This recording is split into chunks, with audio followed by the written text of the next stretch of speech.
For today's leadership tip, we're going to talk about authority transfer and decision making. My experience working with executives and in and out and running companies and in and out of the body of organizations, there's three kinds of leaders that I've met and worked with. The very first is a poor leader.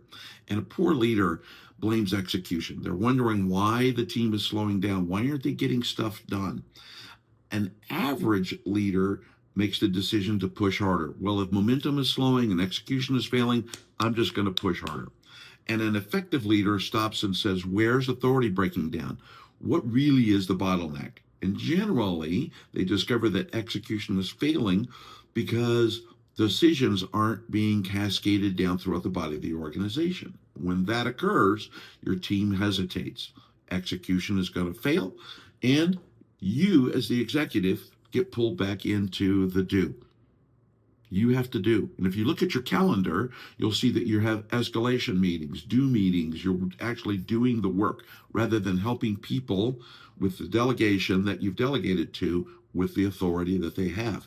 So there's a faster way to fix this rather than being in more meetings. And the very first thing that I'll give you a tip on is when you delegate it, make sure that that person understands a single question: who owns this?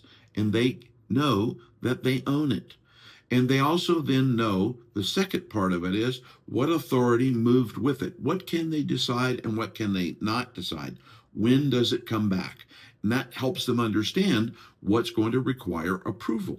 And if they know what requires approval, that means that they're going to interrupt your day less frequently, and you can focus on the things that you need to focus on as a leader. That's much, much more important than getting hung up on escalation calls. That affects speed. It affects your speed. It affects their speed. And you'll see that momentum and their execution then begins to increase. And when it increases geometrically.